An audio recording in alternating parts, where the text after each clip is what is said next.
Betrayal doesn't always come with a bang. Sometimes it whispers first. Cold look. A phrase that cuts deeper than any blade. Tonight, we tell the story of a husband who reached for love and found a stranger instead. Welcome to Breakup Cheater, where the darkest truths are revealed and the quietest words leave the loudest scars. I still remember the chill in the room that night, not from the cold but from her words. "Don't touch me, I respect myself." She said it as I reached out to hug her, my hands hovering awkwardly in the air before I slowly let them drop. There was no anger in her tone, just a sharp, dismissive edge that sliced deeper than any shout could. We'd been married 7 years. I'd seen her tired, stressed, even cold at times, but this felt different. It felt rehearsed, like something said not in the heat of the moment, but with purpose. I stood there, my mind spinning. Respect herself. Since when did my touch become something that disrespected her? "Emily, what's going on?" I asked quietly. She turned her back to me, pulling the blanket tighter around her shoulders. "I just need space, Daniel. Not everything has to be about you wanting something from me." Her words lingered in the dark long after she fell asleep. I lay awake, staring at the ceiling, the silence between us louder than ever. The next morning, she acted as though nothing had happened. She made her coffee, checked her phone with a faint smile, a smile she hadn't given me in weeks, and left early for work. I told myself I was imagining things. Marriages go through rough patches, right? Maybe she was stressed. Maybe she was tired. But deep down, something didn't sit right. Over the next few days, the distance grew. Our conversations became transactional. "Did you pay the bill? What's for dinner? I'll be home late, don't wait up."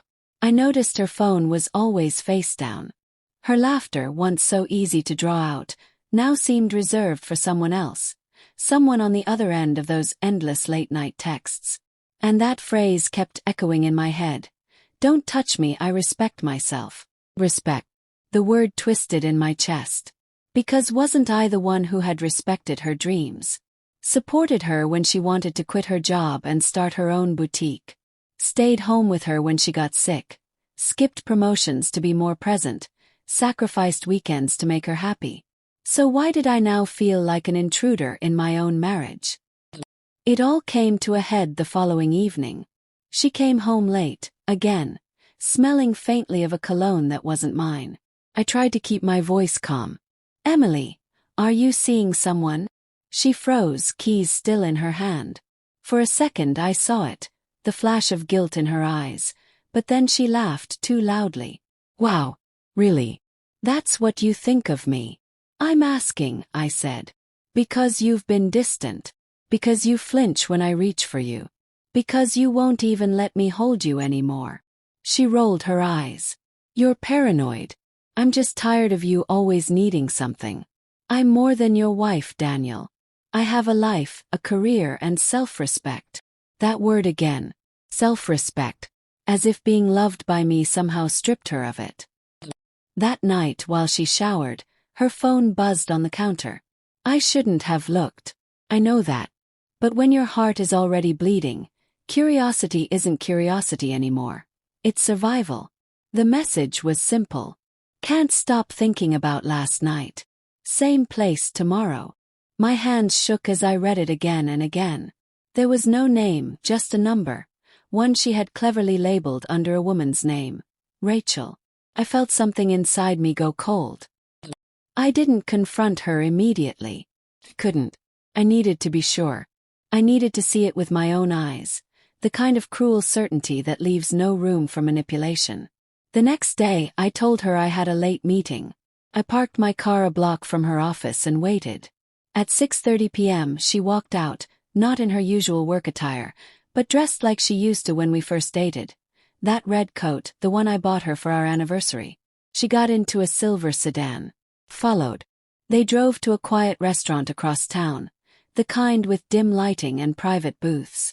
I watched from the shadows as she met him. A tall man in his 30s, well-dressed, confident. Her boss. They didn't kiss. Not immediately. But the way she leaned in, the way her fingers brushed his across the table, the way her eyes lit up when he whispered something. I didn't need a kiss to know what I was seeing. When his hand finally rested on hers, she didn't pull away. She smiled. I went home that night with a strange, heavy calm. The next morning, she acted normal again, even asked me if I could transfer some money into her account for a work event she was planning. I looked at her, really looked at her. And for the first time in months, I didn't feel the desperate ache to fix things. Felt clarity. I respect myself, I said evenly, pushing her phone back toward her. So no. Don't ask me for anything.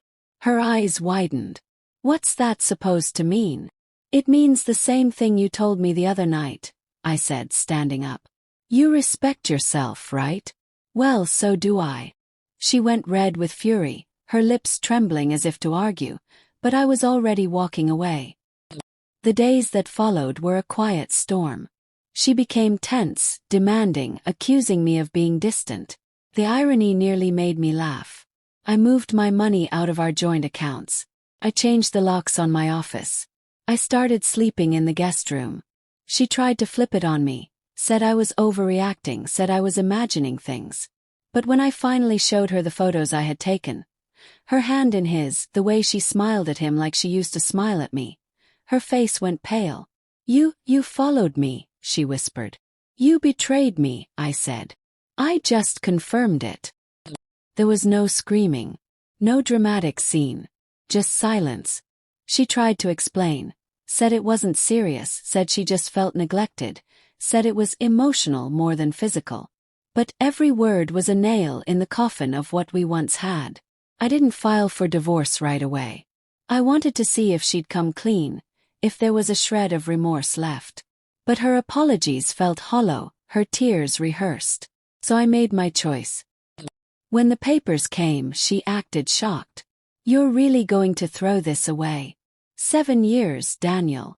No, I said quietly. You threw it away. I'm just putting it where it belongs.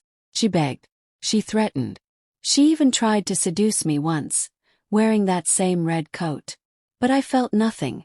Not anger, not desire, just a deep, aching emptiness where love used to live. Months passed. I rebuilt. There were lonely nights, yes.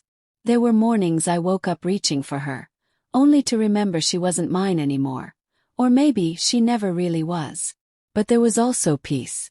A strange, liberating peace that comes from finally respecting yourself enough to stop begging for someone else's crumbs. I didn't need revenge. Her life unraveled on its own. The affair fizzled, her reputation at work soured when her boss distanced himself, and she ended up moving back with her parents. Meanwhile, I focused on me. I traveled. I reconnected with old friends. I started painting again, something she always said was a waste of time. Sometimes late at night I still hear her voice. Don't touch me, I respect myself. And I almost laugh now, not because it's funny, but because I finally understand. Respect isn't about withholding love or using it as a weapon. It's about boundaries. And the moment I set mine, I was free. Betrayal doesn't always come with shouting and slammed doors. Sometimes it comes in quiet rejections, in cold shoulders, in a phrase that echoes in the dark. And sometimes the most powerful revenge is simply to walk away, with your head high, your dignity intact, and your heart still your own. Betrayal leaves scars you can't always see, but it also leaves lessons you can't unlearn. Respect isn't what they tell you it is. It's what you choose when no one's watching. Would you have stayed, or walked away? Tell us below. Until next time, this was Breakup Cheater, where the darkest nights reveal the truest hearts.